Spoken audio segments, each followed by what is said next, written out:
ماحول ہے، تزکیہ اور تصفیہ کے دن بیت رہے ہیں، شب بیداریاں ہیں، دعائیں ہیں۔ امام ابو نعیم نے 5 باتیں لکھی ہیں جو حضرت مولا علی شیر خدا رضی اللہ تعالیٰ عنہ نے خود فرمایا۔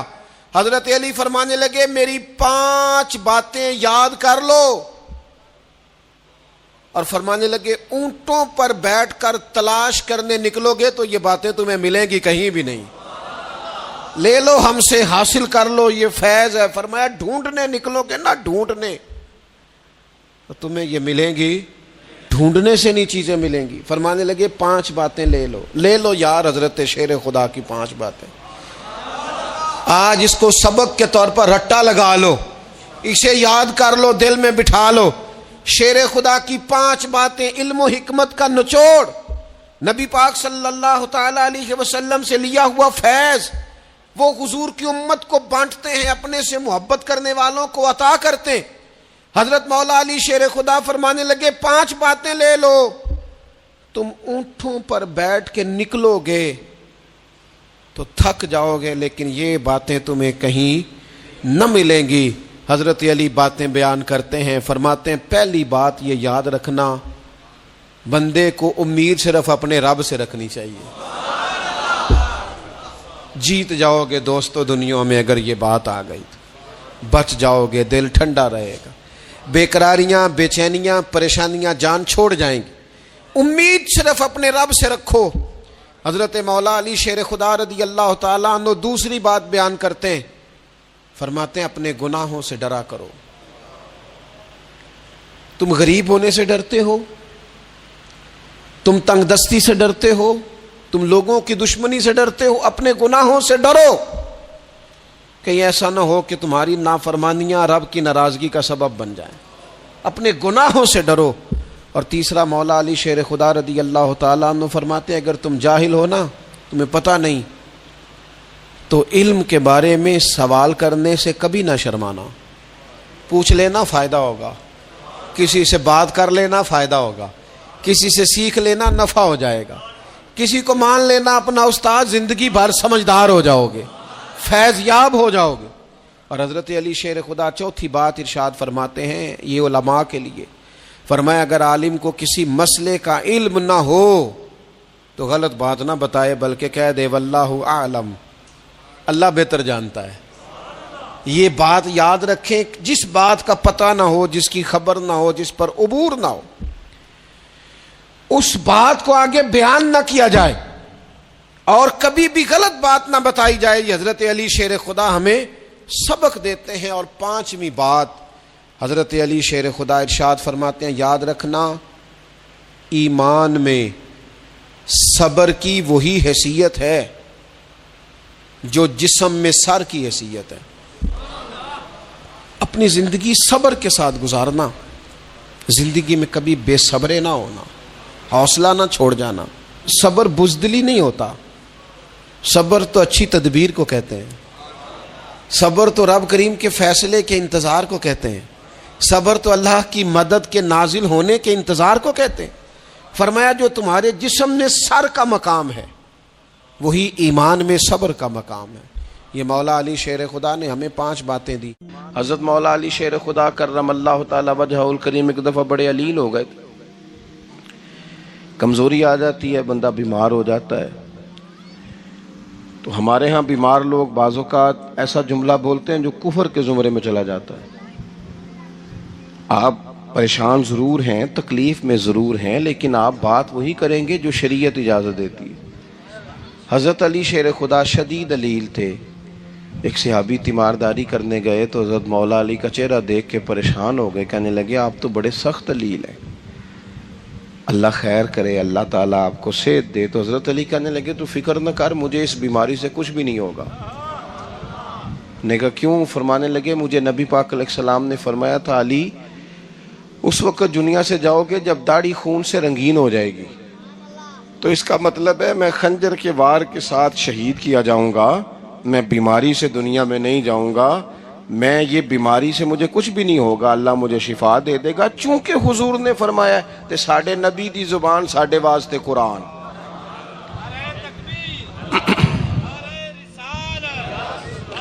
تو سب سے پہلے تو اپنے ایمان کے اندر، توکل کے اندر مضبوطی پیدا کریں. مسلمان دیکھو نا، نماز پڑھنے سے روزی میں برکت ہوتی ہے کہ نہیں؟ ویسے جو چوپ ہے ان کی بھی ہوتی ہے کہ نہیں؟ نماز پڑھنے سے روزی میں برکت ہے. تو پھر اس کا مطلب یہ ہے کہ جب ٹائم آئے نا نماز کا، تو گاہک جتنے مرضی کھڑے ہوں پھر دکان بند کرنی چاہیے، پھر نماز پڑھنی چاہیے، کیونکہ روزی تو اللہ نے دینی ہے، گاہکوں نے تو دینی. تو سب سے پہلے ضروری ہے مضبوطی ایمان. میری طرف دیکھیں جی، آپ ویڈیو ضرور بنائیں پر میری طرف بھی تو دیکھیں نا جی. اللہ آپ کو خوش رکھے. موبائل اللہ تو مہنگے دے ہوئے، پر ساری دیہڑی یہ کام تری نہ کروں. آپ بنائیں ضرور، میں ویڈیو بنانے سے منع نہیں کرتا، سارے بنائیں بے شک، پر دیکھیں میری طرف، میری بات پر غور کریں. دوستو، مضبوطی ایمان، توکل، اللہ کی ذات پر بھروسہ. آپ کبھی میدان کربلا کا پورا نقشہ اپنے سامنے رکھیں نا، پورا نقشہ. دو چیزیں ہیں. امام حسین کو نظر آ رہا ہے اب شہادت ہو جائے گی، اتنی بڑی فوج آئی ہے، خدا کی حکمت کے تقاضے سمجھ میں آ رہے ہیں، حالات کیا ہوں گے سمجھ آ رہی، پر ایک لمحے کے لیے بھی ان کا توکل کمزور نہیں ہوا. اپنے رب پر جو مضبوط بھروسہ ہے، مضبوط. سیدہ طیبہ طاہرہ حضرت فاطمہ الزہرا رضی اللہ تعالی عنہا نا اونٹ کے بالوں کی بنی ہوئی چادر اوڑھ کر چکی پیس رہی تھی. یہاں بیویاں بڑا روتی ہیں، غریبی بڑی ہے، بڑی غریبی ہے. حالانکہ اب کون بندہ پیبند والے کپڑے پہنتا ہے جی، دور ہی گزر گیا. اب تو بڑی مشکل سے وہ لوگ ملتے ہیں جو جوتا ٹوٹ جائے تو گانٹھ کے پہنے، ورنہ تو نئے جوتے آ جاتے ہیں. حضرت سیدہ پاک اونٹ کے بالوں کی بنی ہوئی چادر اوڑھ کے چکی پیس رہی تھی.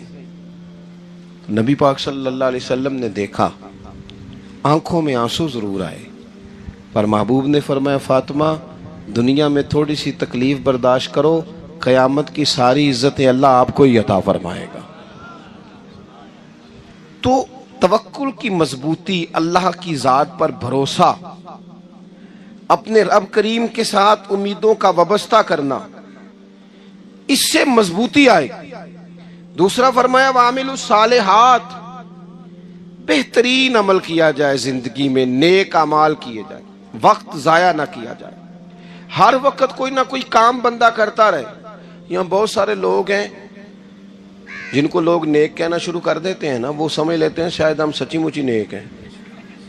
لوگ جو کہتے ہیں حضرت صاحب قبلہ، پیر صاحب قبلہ، میں یہ طالب علموں کو، دوستوں کو، بلکہ اپنے آپ کو بھی کئی دفعہ کہتا رہتا ہوں، اپنے آپ کو سمجھاتا ہوں کہ یہ لوگ تجھے کہہ رہے ہیں حضرت صاحب، یہ تو رات کو تو اپنے آپ سے پوچھنا، اپنے رب سے پوچھ. کبھی موقع ملے تو اپنی گریبان میں جھانک، غور کر کے تیری کیفیت کیا ہے. تنہائی میں تیرا دل اللہ سے جڑتا ہے کہ نہیں؟ عبادت میں دل لگتا ہے کہ نہیں؟ خدا کا خوف دل میں رہتا ہے کہ نہیں؟ غریب کی محبت، عزیزوں قربت والوں کا احساس طبیعت میں موجود رہتا ہے کہ نہیں؟ ویسے تو میرا مطلب ہے، لوگ کہہ دیتے ہیں حاجی صاحب آپ بڑے سخی ہیں، تو اس سے تو نہیں نا بندے نے سخی ہونا. سخی تو تب ہونا ہے جب اللہ کی بارگاہ میں مقبول ہوگا. اعمال صالحہ، نیک کام، اور وہ کرتا رہے بندہ. کوئی بھی کام اسے نیکی کا مل جائے نا. دیکھو نبی پاک صلی اللہ تعالی علیہ وسلم نے فرمایا نیکی کو کبھی حقیر نہیں سمجھنا، کبھی حقارت سے نہیں نیکی کرنی کہ یہ بڑی چھوٹی ہے تو میں اس کو کروں. اب فرمایا کبھی حقیر نہ سمجھنا، نیکی کا کام جو بھی ملے کر دینا.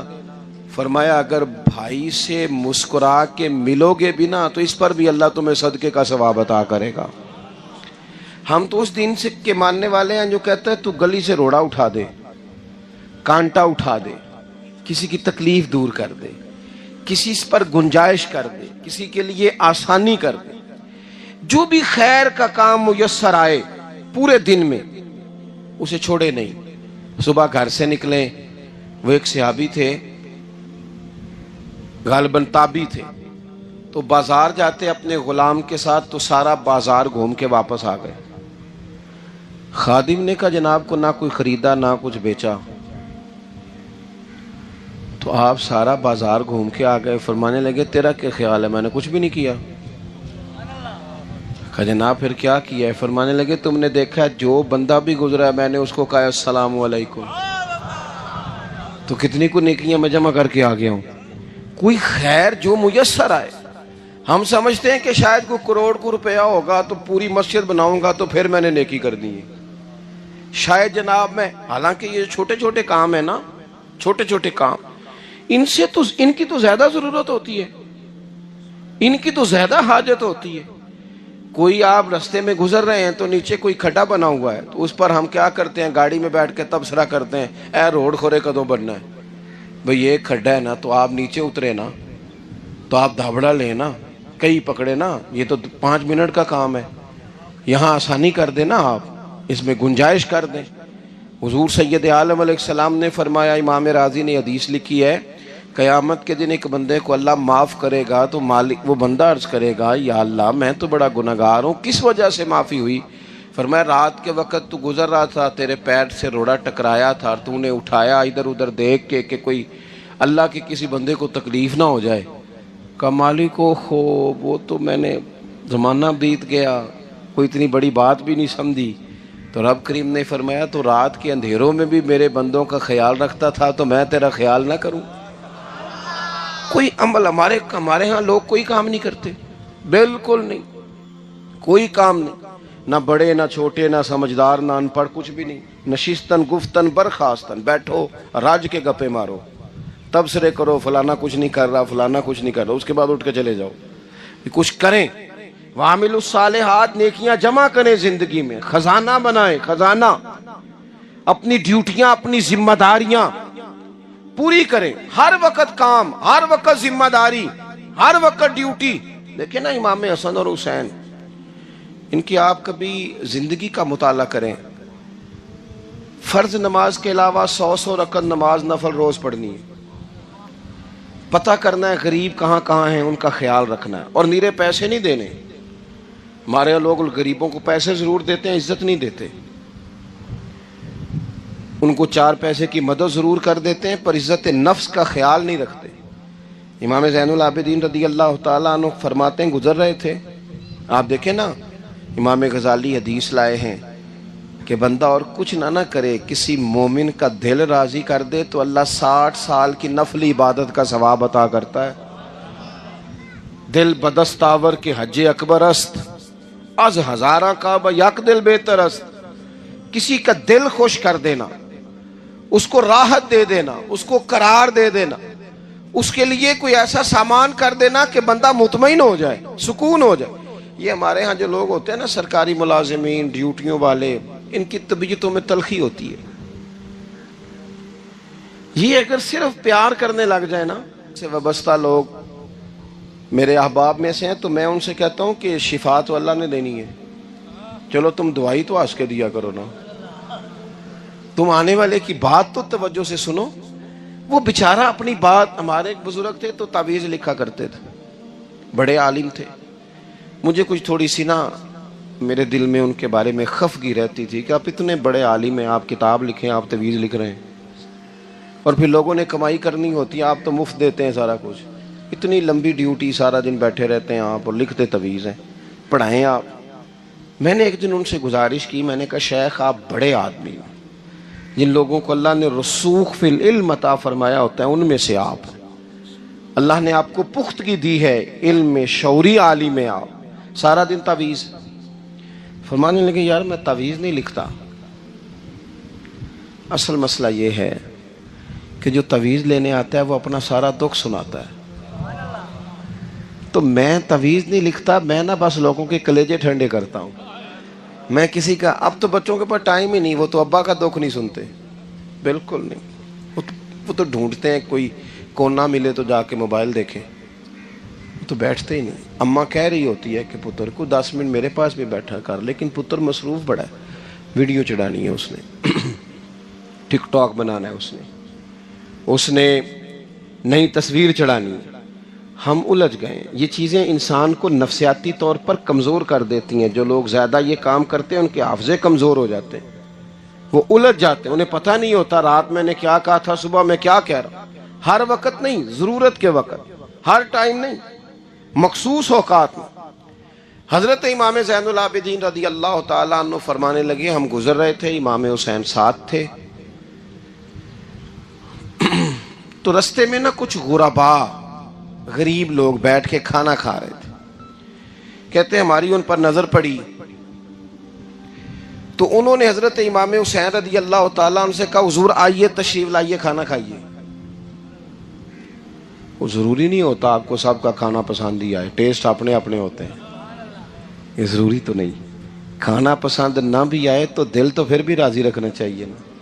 قربان جائیں, نبی پاک نے کس طرح ہماری تربیت کی.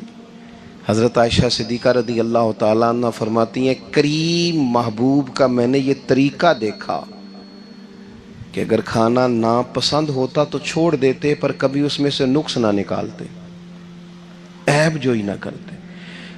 گرمی کے موسم میں کھڑی ہے بیچاری خاتون, اور کتنی مشقت سے اس نے کھانا بنایا, اور کتنی گرمی سہی ہے چولہے کے سامنے, لیکن صاحب وہ کھانا رکھا ہے تو وہ کہتے ہیں یہ تو کی پکایا ہے, وہ کھانے والی چیز ہے بھائی, اس طرح کرنا, اب جو اگلی ہنڈی ہے وہ تو پکا, نہ تو کھڑا ہو.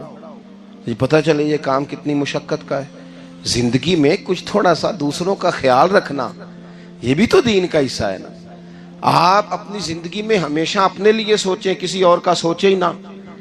تو میرے عزیز یاد رکھیں گے آپ, امام زین العابدین کہتے ہیں نبی پاک صلی اللہ تعالیٰ علیہ وآلہ وسلم نے نا حضرت امام علی مقام کی, امام حسن اور حسین کی اس طرح سے کچھ تربیت فرمائی تھی کہ غریب پروری ان کے اندر رچ بس گئی تھی, مزاج بن گیا تھا. وہ غربا بیٹھے تھے, دسترخوان بچھائے سڑک کے کنارے, تو امام حسین گزرے تو انہوں نے آواز دی, امام صاحب روک گئے, کہنے لگے حضور تھوڑی روٹی نہیں کھا لیتے ہمارے ساتھ. تو امام صاحب آ گئے, نیچے بیٹھ گئے غریبوں کے ساتھ. کوئی جرت کرے نا, چلو امیروں نے تو غریبوں کے ساتھ بیٹھنے کی جرت نہیں کرنی, کوئی پیر ہی بیٹھ جائے غریبوں کے ساتھ, وہی مہربانی کر دے کہ میں پیر صاحب ہوں, قبلہ ہوں, تو میں ہی چلو لنگر کھا لوں مریدوں کے ساتھ بیٹھ کے. ہماری تو محفلوں میں بھی نا جی, نعت خانوں کا, مولویوں کا, دوسروں کا کھانا اور ہوتا ہے, اور غریب آدمی کو شاپر میں چاول ڈال کے دیتے ہیں اور ساتھ اسے کہتے ہیں یہ لنگر شریف ہے. بھئی اگر یہ شریف ہے, تبرک ہے, تو اے پیر صاحب نو نہیں سی لنگدا, اڑتا ہے گلے میں لنگر ان کو. یہ لنگر شریف جو ہے یہ نعت خاں کو بھی تو گزرنا, تبرک ہے کہ نہیں؟ ہاں نہ تو کرو نا. تو جیڑی زیادہ تبرک والی شے ہے وہ پیران نو بھی تو کھانی چاہیے نا. نعت خاں کو اس کے لیے لہدا سے مرغ مسلم اعلیٰ کھانے. میں اکثر دوستوں سے کہتا ہوں چلو میلاد شریف پہ صحیح سب کے لیے اچھا کھانا پکاؤ. چلو جس غریبوں کے بچوں کو بیچاروں کو سارا سال وہ بوٹیوں کے لیے لڑتے ہیں, تم میلاد پہ اچھی روٹی پکا دو, تو بچہ جب کھائے گا نا بہت ساریاں بوٹیاں اور چاول, اور اپنے ابا سے پوچھے گا کہ ابا جی آج کی گل ہے, بڑا گوشت پہ لبد ہے. تو ہو سکتا ہے غریب باپ روئی پڑے اور اسے کہے پتر تو آج راج راج کے کھاج ساڑھے نبی پاک دا میلاد شریف ہے.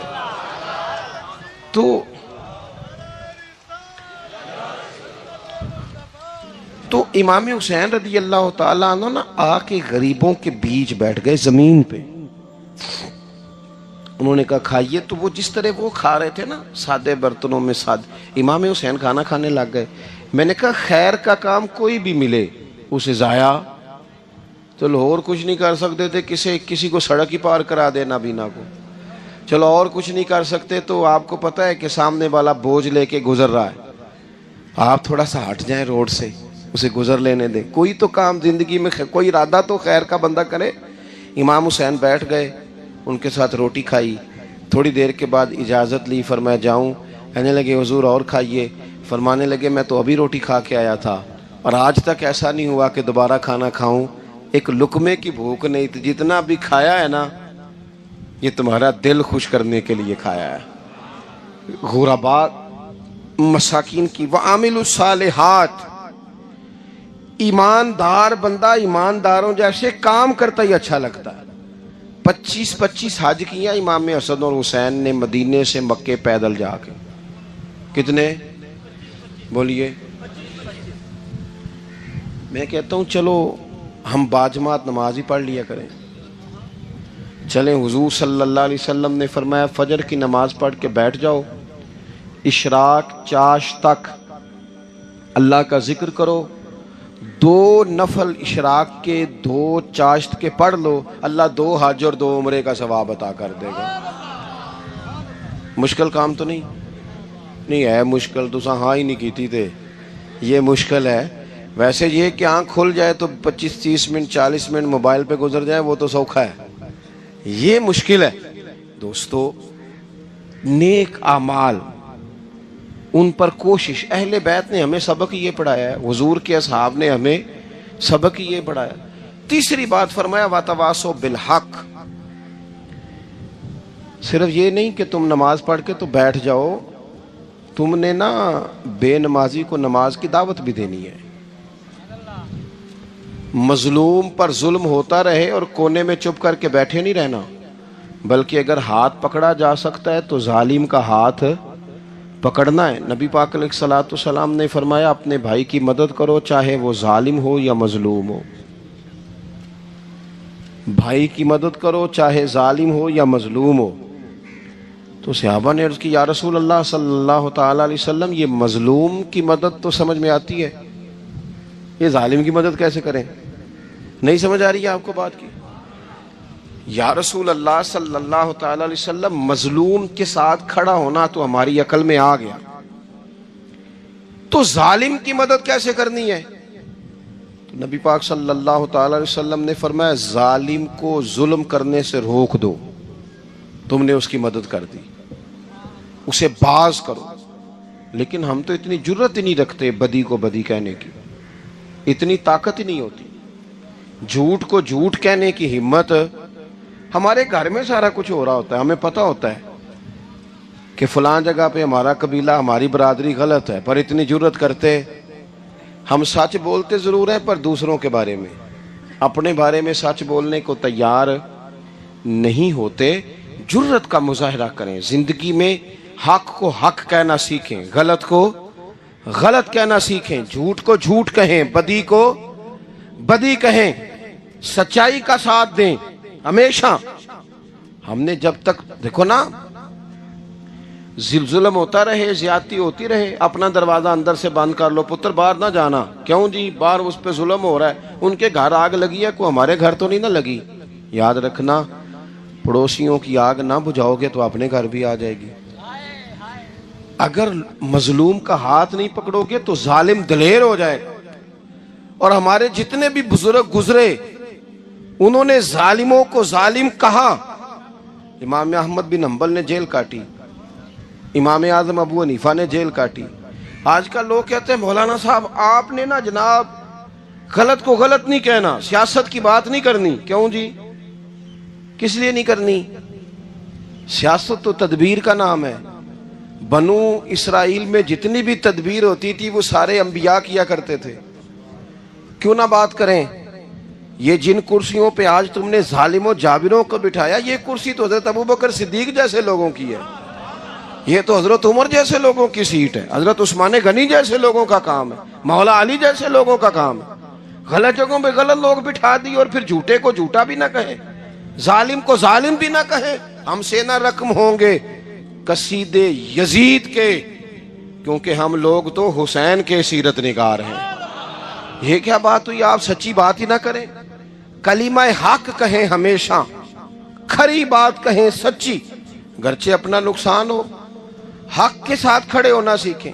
وَتَوَاصَوْا بِالْحَقِّ، ساری آسانی تھی، امام حسین کو کوئی مسئلہ نہیں تھا، آرام سے بیٹھے تھے۔ آج کتنے موجوں میں بیٹھے ہیں، پیر صاحبان، مولوی صاحبان، خطیب صاحبان، سیاستدان، وڈیرے، موج لگی ہوئی ہے، کسی کو کچھ نہیں کہنا، کچھ کہیں گے تو پھر بندے مخالفت کریں گے۔ تو امام حسین مسجد نبی میں جمعہ پڑھاتے تھے، چپ کر کے بیٹھے رہتے۔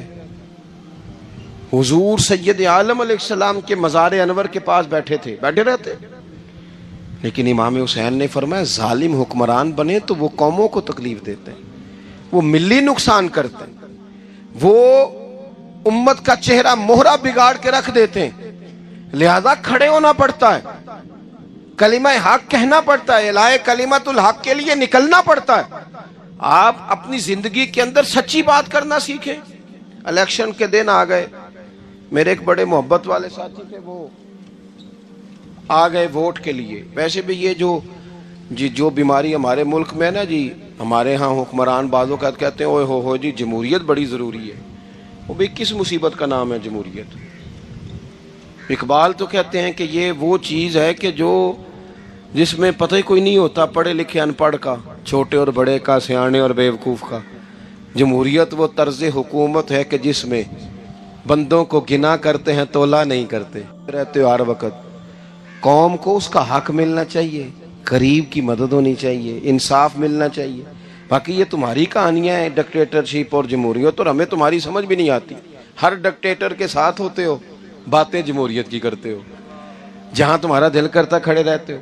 ہمیں تو کوئی اس سے غرض نہیں، کام ہونا چاہیے۔ بلکہ جو لوگ قوت نافذہ رکھتے ہیں انہیں سمجھنا چاہیے کہ ملک کی بھاگ دوڑ ہمیشہ مضبوط ہاتھوں میں رہے، اور وہ اس طرح کا نظام وضع کریں، مل بیٹھیں سارے ادارے کہ غریب کی سنی جائے۔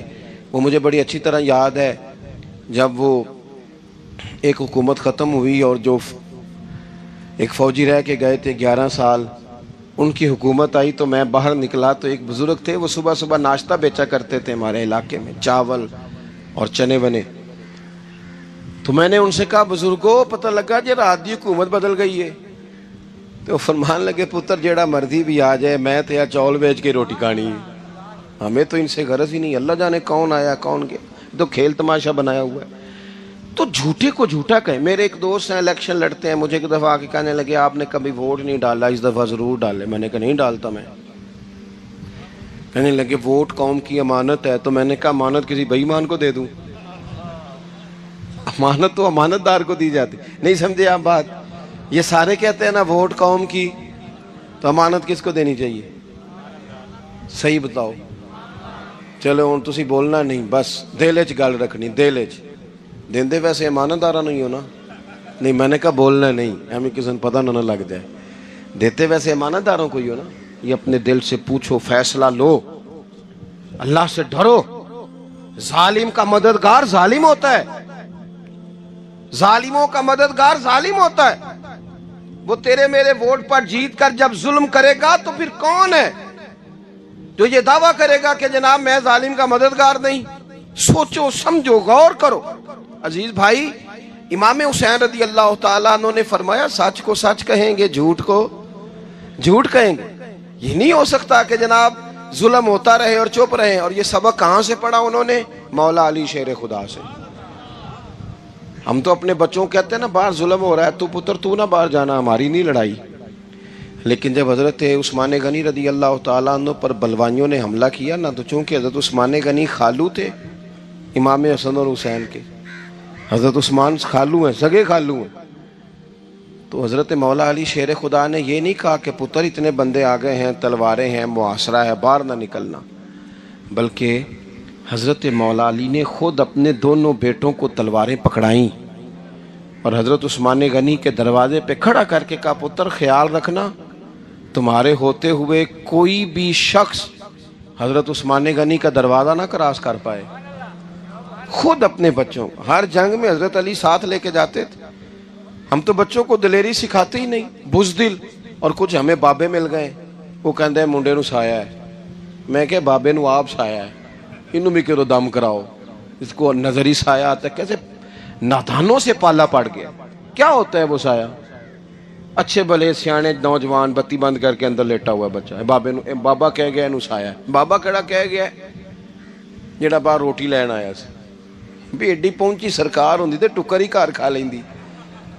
لوگوں کے قسمت کا حال بتاتا ہے، اپنی اتنی خراب ہے کہ مانگتا پھرتا ہے۔ کیا مذاق بنایا ہم نے اپنے ساتھ۔ تھوڑے سمجھدار ہو جائیں، ہر بندے کی بات کا اثر قبول نہ کیا کریں۔ مومن کے پاس طاقتیں ہوتی ہیں، جو جدھر لگاتا ہے چپ کر کے لگ جاتے ہو۔ ان الذین قالوا ربنا اللہ ثم استقاموا تتنزل علیہم الملائکہ، اللہ کہتا ہے تو ڈٹنا سیکھ، رب کا نام لے کے ڈٹ جا، رب تیری مدد کے لیے فرشتے بھی نازل کر دے گا۔ کہیں کھڑے ہونا سیکھیں، جس کا جو من آتا ہے وہ تباہی کر کے گزر جاتا ہے، بالکل قطعاً نہیں۔ تو امام حسین نے صحیح کو صحیح کہا، غلط کو غلط کہا، اور ڈٹ کے کہا، اور پورے وثوق سے کہا، اور پوری وہ حضرت امام ابو مالک کھڑے تھے نا، تو یہ بادشاہ بڑی بڑی غلط باتیں بھی کرتے ہیں۔ اچھا چلیں صحیح بتائیں آپ، میں آپ کو اپنی بات بتاتا ہوں۔ کئی دفعہ ایسے ہوتا ہے، کئی دفعہ کہ بات کوئی ہو جاتی ہے، کر لیتے ہیں، تو کوئی ساتھی توجہ دلاتا ہے کہ آپ تو بولتے بولتے یہ کہہ گئے، تو احساس ہوتا ہے اوہ یار غلطی ہو گئی، ہو جاتا ہے۔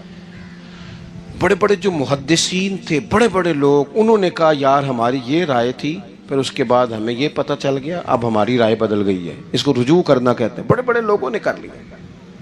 لیکن ہماری سیاسی جماعتوں کا حال یہ ہے کہ ان کے کسی کارکن سے پوچھے نا تمہارے لیڈر نے کبھی غلطی کی ہے؟ کیوں کیا نے؟ کیوں؟ معاذ اللہ یہ فرشتے کیا ہیں؟ یہ غلطی نہیں کر سکتے؟ اگر بڑے بڑے لوگ کہتے ہیں یار یہاں ہم بھول گئے تھے، حتیٰ کہ صحابہ کرام علیہم رضوان اپنی رائے سے رجوع کرتے، یہاں کیا حال ہو گیا؟ کس چکر میں ہم پڑ گئے؟ جماعتوں کو بت نہ بناؤ، وہ جماعتیں رہنے دو، اگرچہ بت ہیں جماعت کی آستینوں میں، پر مجھے حکم اذاں لا الہ الا اللہ۔ تو سچ کو سچ، جھوٹ کو جھوٹ۔ حضرت امام ابو مالک کھڑے تھے تو ہارون رشید بادشاہ تھا، کچھ بڑے خوش آمدی لوگ ہوتے ہیں، نہیں جی نہیں سرکار آپ کی تو کیا بات ہے، کیوں جی اتنی تعریفیں کیوں کر رہے ہو؟ کہتے ہیں اس نے خرچہ کیا، مسجد بنوا کے دی ہے، یہ جناب چندے دیتا ہے۔ وہ خدا کے بندو، چندہ دینے کا مطلب یہ جو مرضی کہا جائے۔ حضرت امام مالک ہارون رشید کے بڑے بادشاہ کے دربار میں کھڑے تھے، کسی بڑے کے، ہارون رشید تھا یا کوئی اور تھا، تو وہ نا مکھی بار بار بادشاہ کو تنگ کرتی، مکھی کئی دفعہ نہیں قابو آتی، 3-4 بندے بھی لگ جائیں تو نہیں قابو آتی، پکڑی نہیں جاتی، مکھی جو ہوئی، وہ مکھی بڑا تنگ کر رہی تھی، تو اس نے غلط جملہ کہہ دیا، غلط کہنے لگا معاذ اللہ ثم معاذ اللہ، نقل کفر کفر نہ باشے۔ کہنے لگا امام مالک سے کیا ضرورت تھی اللہ تعالیٰ کو یہ مکھی کیوں بنائی؟ اللہ کی تخلیق پر اعتراض کر رہا ہے معاذ۔ اب خوش آمدی کو بندہ ہوتا تو کہتا جی وہ مسئلہ یہ ہے جی، وہ اصل بات یہ ہے جی، آپ بیٹھیں جی، ٹھنڈے دماغ سے سمجھاتا ہوں۔ لیکن وہ نشے میں چور ہے نا، تخت پہ بیٹھا ہے، سخت بات کر دی کہ کیوں بنائی مکھی؟ تو امام صاحب اٹھ کے کھڑے ہو گئے، ہاتھ میں چھڑی پکڑی تھی، زور سے زمین پہ ماری، فرمانے لگے یہ مکھی نا اللہ نے تیرے جیسے لوگوں کا غرور توڑنے کے لیے بنائی ہے کہ سنبھالی تو تم سے مکھی بھی نہیں جاتی تو دعوے بڑے کرتے ہو، یہ تیرے جیسے بندوں کا غرور توڑنے کو بنائی ہے۔ چپ کر گیا، کہنے لگا حضور غلطی ہو گئی تھی، آئندہ نہیں کروں گا۔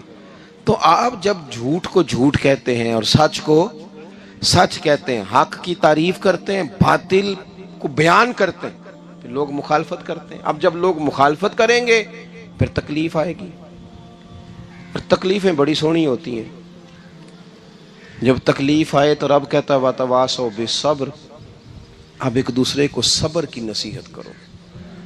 یہ جب دکھ آتے ہیں نا، دکھ بندے کو نرم کر دیتے ہیں، بیماری نفسانی خواہشات کو ختم کر دیتی ہے۔ بیمار بندہ، اس کا کسی غلطی کی طرف دھیان ہی نہیں جاتا، وہ پورا جڑ جاتا ہے اپنے رب سے، اس کے اندر سے نفسانی خواہشات ختم ہو جاتی ہیں۔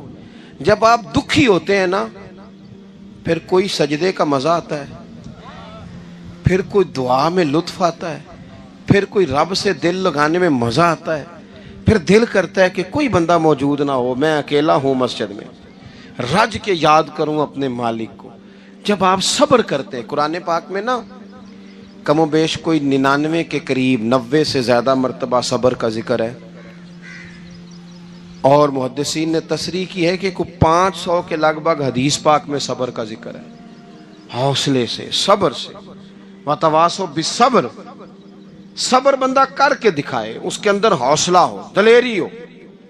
ہم نہ جلد باز ہو جاتے ہیں، بعض بزرگ بھی ناراض نہ ہوں تو وہ بھی بڑے جلد باز، فٹافٹ کام ہونا چاہیے، بعض بچے بھی، بعض جناب سیانے لوگ، بڑی جلدی ہے۔ بندے نے روزہ رکھا ہوا نا گرمیوں کا، تو عصر کے وقت اگر وہ بڑا سوڑا پڑ جائے نا تو روزہ پھر کھل جاتا ہے. بولیے بڑی جلدی ہے جی, بڑی ٹینشن ہے جی, بڑا لگ رہا ہے, تو کھل جائے گا یہ کہنے سے. اس نے کب کھلنا ہے؟ بولیے آپ کو تکلیف ہو گئی, آپ کو خدا نہ خواستہ ڈاکٹر نے کہا چھوٹا سا آپریٹ کرنا ہے آپ کا, شام کو ٹھیک ہو جائیں گے جی؟ تو جلدی بڑی ہے, درد بڑی ہو رہی, جلدی کریں ڈاکٹر صاحب. تو ڈاکٹر کہتا ہے پہلے خون ٹیسٹ کرا, پھر بلڈ پریشر اپنا چیک کرا, پھر شوگر چیک کرا, پرسوں رپورٹ آئے گی, پھر شام کو لے کے آنا, پھر ٹائم دوں گا, پھر ٹائم دے گا, پھر آپریٹ کرے گا, پھر دوائیاں لکھے گا, پھر آپ کو آرام کا مشورہ دے گا, پھر 2-3 ماہ لگیں گے, پھر طبیعت پوری طرح. تو کرنا کیا پڑے گا؟ صبر. کیا کرنا پڑے گا؟ صبر. صبر زندگی میں ضروری ہے. اگر صبر نہیں تو پھر کوئی کام بھی. اپنے مزاج میں حوصلہ لائیں, حلم ہو, بردباری ہو, صبر ہو, تحمل ہو. امام علی مقام رضی اللہ تعالیٰ عنہ کو آپ دیکھ لیں, میدان کربلا پورا پڑھ لیں آپ, پوری تاریخ روایات کھنگال کے دیکھ لیں. سامنے تلواریں تھیں یزید کے لشکر کے پاس, امام کے پاس حوصلہ تھا. وہاں ظلم و جبر ہو رہا تھا, یہاں حوصلہ, حلم, بردباری, اعلیٰ ظرفی, کرم. دوستو جب صبر اور تلواریں آپس میں ٹکرائی نا, صبر اور تلواریں, تو تلواریں ہار گئیں, صبر جیت گیا. صبر ہمیشہ جیت جایا کرتا ہے. بعض اوقات تھوڑا ٹائم لگ جاتا ہے, تھوڑا سا وقت. کچھ چیزوں کی لوگوں کو فوراً سمجھ نہیں آتی, ٹائم گزرنے کے وہ کافی دیر کے بعد احساس ہوتا, اوہو وہ تو ٹھیک تھا, احساس. لیکن آپ زندگی میں تھوڑا تحمل, تھوڑی بردباری. آپ یقین کریں, ہم جب لڑائیاں کرتے ہیں نا, کسی سے بحث کرتے ہیں, کچھ ایسی باتیں کر جاتے ہیں کہ بعد میں ہمیں احساس ہوتا ہے یار زیادہ سخت بات ہو گئی. مانتے نہیں, لیکن بعضوں کا خیال ہوتا ہے یار اوہو یہ نہیں کہنا چاہیے تھا. لیکن وہ بات غصے میں نکل جاتی ہے, صبر ہوتا نہیں, پھر وہ خرابی ہوتی ہے. اپنی زندگی میں صبر. یہ تھوڑی بہت جو تکلیفیں آتی ہیں نا, میں گیا ہوا تھا سندھ کے سفر پر, تو موٹر وے سے, سکھر سے موٹر وے لاہور آتا ہے, اب سفر آسان ہو گیا. تو میں نے اپنے ڈرائیور سے کہا لو میاں اب سہولت ہو گئی تمہیں, اب تو سارا موٹر وے لاہور تک آسان ہو گیا. تو مجھے کہنے لگا نہیں حضرت صاحب یہ مشکل ہے. میں نے کہا جی کیوں؟ کہنے لگے نیند آنے لگ جاتی ہے. بالکل سیدھی سڑک ہے نا, اگر کوئی سپیڈ بریکر ہو, کوئی رکشے والا بھی آئے, کوئی ریڑھی والا چاچا ناراض بھی ہو کہ ویک کے نہیں چلائی جاندی, تو بندہ تھوڑا جاگتا رہتا ہے, تھوڑا نہ وہ. تو زندگی میں جو رکاوٹیں آتی ہیں نا, یہ تو بندے کو جگانے کے لیے آتی ہیں. ان مع العسر یسرا, ان مع العسر یسرا. ایک دفعہ اگر مشکل آئے تو اللہ 2 آسانیاں دیتا ہے. ہم نہ گھبرا جاتے ہیں. یہ دکھ تو بڑے پیارے ہوتے ہیں, یہ تو بڑے نفع بخش ہوتے ہیں, یہ تو فائدہ کرتے ہیں بندے کا. تکلیفیں جیسے جیسے زندگی میں آتی ہیں بندہ پالش ہوتا جاتا ہے. جیسے جیسے میں اکثر دوستوں سے کہتا ہوں, کبھی مشکل آ جائے اور کوئی بندہ ساتھ نہ بندے کے چلے, نہ رشتہ دار چلے, نہ دوست چلے, نہ گلی محلہ, کوئی ساتھ نہ چلے, تو ہم شکوے کرتے ہیں. حالانکہ شکوے نہیں کرنے چاہیے. اگر یہ ساتھ نہ کوئی بھی چلے تو بندے کو اکیلے لڑنے کا حوصلہ نصیب ہو جاتا ہے, اسے پھر ہمت مل جاتی ہے کہ یہ سفر میں نے اکیلے طے کرنا ہے. تو امام علی مقام کی زندگی, یہ ساری چیزیں ان کو ملاحظہ کریں گے تو 4 باتیں کھل کے سامنے آئیں گی. پختگی ایمان کی, شوق اعمال صالحہ کا, بات کرنی ہے تو ہمیشہ حق کی کرنی ہے, سامنے کوئی بھی ہو کبھی جھوٹ کا ساتھ, اور چوتھی بات یہ کہ صبر, تحمل, حوصلہ. میں نے قرآن مجید ایک جگہ سے اور تلاوت کیا تھا, وہ بھی تھوڑی سی بات آپ سے عرض کرنی ہے, پھر میں بات ختم کرنے لگا ہوں. یہ جو حضور کے صحابہ اور اہل بیت ہیں نا, ان کا آپس میں بڑا گہرا رشتہ ہے, بڑا خوب پیار ہے ان کا. کچھ لوگوں کی نا دکان تب چلتی ہے جب وہ ان کا اختلاف ثابت کریں, دکانیں تب چلتی ہیں. چونکہ نبی پاک صلی اللہ علیہ وسلم نے فرمایا شیطان مایوس ہو گیا ہے, اب وہ لوگوں سے بت پرستی نہیں کرا سکے گا, لیکن تمہیں لڑائے گا. ظالم ہے کہ صحابہ اور اہل بیت کو لڑا دیتے. خدا کے بندو, تمہیں پتہ ہی نہیں تم کن کی بات کر رہے ہو. پہلے اپنی حیثیت دیکھو, یہ لوگ کتنی شانوں والے ہیں, تم کن کا تذکرہ کر رہے ہو؟ ان کے تو نام لیتے وقت کئی دفعہ ڈر آتا ہے کہ زبانیں بھی اس قابل ہیں کہ نہیں. قرآن مجید نے کہا محمد الرسول اللہ, محمد صلی اللہ علیہ وسلم اللہ کے رسول ہیں, والذین معہ, اور جو ان کے ساتھ ہیں. یہ قرآن پاک کے دو جملے ہمیشہ یاد رکھیں, تاریخ رکھے سنبھال کے لوگ اپنے پاس. قرآن پاک نے دو باتیں کی, فرمایا اشداء علی الکفار, یہ جو حضور کے ساتھ ہیں یہ کافروں پر سخت ہیں, رحماء بینہم, آپس میں بڑے مہربان ہیں. تو جب اللہ کہتا ہے آپس میں مہربان ہے, نہیں سمجھ آئی بات کی آپ کو؟ اللہ کہتا ہے کہ آپس میں بولیے, تو پھر اللہ کی بات ماننی ہے یا کسی لڑانے والے کی بات ماننی ہے؟ اللہ کہتا ہے یہ آپس میں. باقی ہے رائے کا اختلاف, تو باپ بیٹے کا بھی ہو جاتا ہے, ہوتا ہے کہ نہیں؟ ابا کہتا ہے یہ کام کر لیں, پتر کہتا ہے. حضور صحابہ سے مشورہ لیتے تھے, کئی دفعہ نبی پاک نے صحابہ کی رائے پہ عمل کیا, تو صحابہ میں بہت سارے معاملات اجتہادی ہوئے, لیکن ان میں عداوت نہیں تھی, ذاتی رنجشیں نہیں تھیں, بغض نہیں تھا, ان کے دل ایک دوسرے کے حق میں نرم تھے. لہٰذا شرارت جلدی قبول کرتا ہے بندے کا دماغ, شرارتیں نہ قبول کریں. کوشش کریں کہ جو ان لوگوں کی تعریف کتاب و سنت میں ہمارے سامنے آتی ہے, ہم صرف اسی تعریف پر عمل کریں. ایک بات صرف سن لیں اور میں اپنی بات کو سمیٹوں, آپ کو لطف آئے گا. تمام صحابہ حضور کے گرد بیٹھے تھے, اور جہاں سب لوگ بیٹھے تھے وہاں جگہ ذرا کم تھی. حضرت سیدنا ابو بکر صدیق رضی اللہ تعالیٰ عنہ بالکل حضور کے ساتھ بیٹھے تھے, وہ آج بھی بالکل ہی حضور کے ساتھ ہیں. کیا مقدر ہیں صدیق و فاروق کے, جن کے گھر رحمتوں کے خزینے میں بالکل ساتھ بیٹھے تھے. اچانک حضرت مولا علی شیر خدا آ گئے. کوئی صحابی بھی اٹھ کر جگہ دے دیتا اور سارے دینا بھی چاہ رہے تھے, لیکن حضرت مولا علی جیسے ہی آئے نا, سب سے پہلے حضرت صدیق اکبر اٹھے اور بازو تھام کے آگے جا کے بڑھ کے مولا علی کا بازو تھام کے حضور کے قریب لا کے بٹھایا, خود ذرا سائڈ پہ ہو کے بیٹھ گئے. اب یہ حضور کے سامنے سارا کچھ ہو رہا ہے, تو بولنا کس نے تھا؟ کسی کو ضرورت ہی نہیں ہوتی تھی محبوب کے سامنے کوئی تبصرہ کرے, کوئی کر ہی نہیں سکتا تھا, کسی کو ضرورت ہی نہیں تھی. کوئی نہ بولا, خود رسول کریم بولے, اور حضور فرمانے لگ گیا دیکھا تم نے میرے ابو بکر نے کیا کیا ہے. اور پھر حضور نے جملے کہے وہ یاد رکھنے والے ہیں, شیخ اسماعیل حقی نے اس کو لکھا ہے.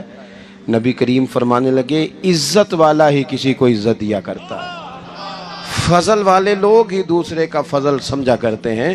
تو یہ تو صاحب عزت لوگ تھے, یہ تو ایک دوسرے کو عزتیں دیتے تھے. تم کون ہو جو عزتیں اتار رہے ہو؟ تم کون ہو جو اس طرح کا لہجہ اختیار کیے ہوئے ہو؟